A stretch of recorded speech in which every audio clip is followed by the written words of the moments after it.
Hello friends. आज हम देखेंगे 5 ऐसे इक्विटी फंड्स जिसमें हमें एसआईपी 2025 में करनी चाहिए। तो यहाँ हमने 5 कैटेगरी के फंड को लिया है। Large cap fund, mid cap funds, small cap funds, चौथा है large and mid cap funds और पांचवा है फ्लेक्सी कैप फंड्स। तो चलिए देखते हैं। पहला नंबर लार्ज कैप फंड। तो जो लार्ज कैप फंड में जो फंड है वो है कैनरा रूबिको का ब्लू चिप इक्विटी फंड, जिसका AUM है 14,581 करोड़ रुपए का और जिसका 7 ईयर का रोलिंग रिटर्न है 13.42% का। अगर वो कैनरा रूबिको के म्यूचुअल फंड में, इस लार्ज कैप के फंड में हमने मंथली SIP की होती 10,000 रुपए की और जो टेन्योर होता वो होता 10 साल का, तो जो हमारा टोटल इन्वेस्टेड अमाउंट होता वो होता 12 लाख रुपए का।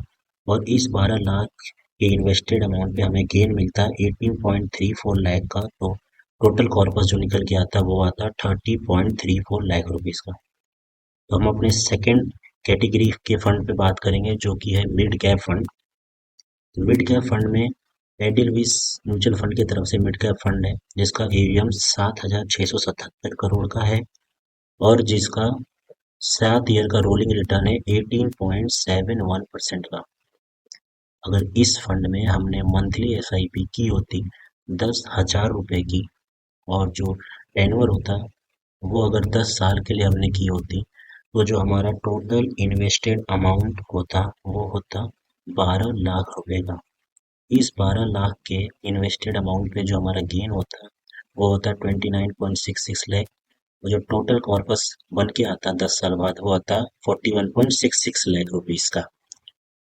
तीसरा जो हमारा फंड है कैटेगरी का वो है large and mid cap fund की कैटेगरी का क्वांट म्यूचुअल फंड। क्वांट की तरफ से ये large and mid cap fund है जिसका AUM है 3,700 करोड़ रुपीज का और जिसका 7 ईयर का रोलिंग रिटर्न है 16.18% का। अगर इस क्वांट के large and mid cap fund में हमने SIP की होती मंथली 10,000 रुपए की, तो जो 10 साल बाद हमारा इन्वेस्टेड अमाउंट होता वो होता 12 लाख रुपीज का और इस 12 लाख के इन्वेस्टेड अमाउंट पे जो गेन निकल के आता वो आता 24.82 लाख। कॉर्पस हो जाता 36.82 लाख रुपीज।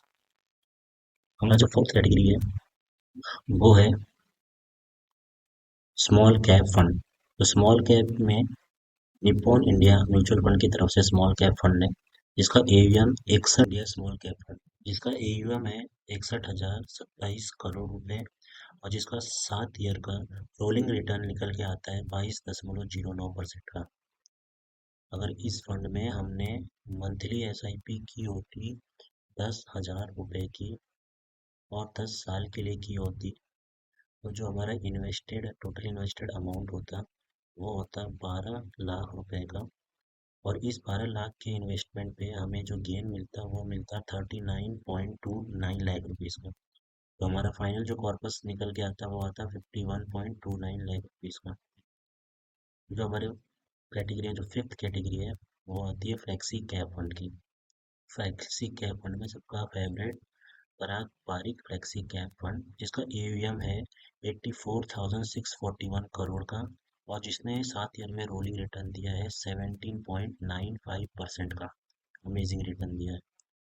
अगर इस फंड में हमने मंथली SIP की होती 10,000 रुपए की और जो उसका टाइम पीरियड होता वो 10 साल का होता, तो हम 7 साल का होता, तो हमने जो टोटल इन्वेस्टमेंट की होती वो की होती 8.4 लाख रुपीज की और इस इन्वेस्टेड अमाउंट पे जो गेन होता है वो होता है 11.47 लाख रुपीज का। तो हमारा टोटल फाइनल कॉर्पस निकल के आता है 19.87 लाख रुपीज का।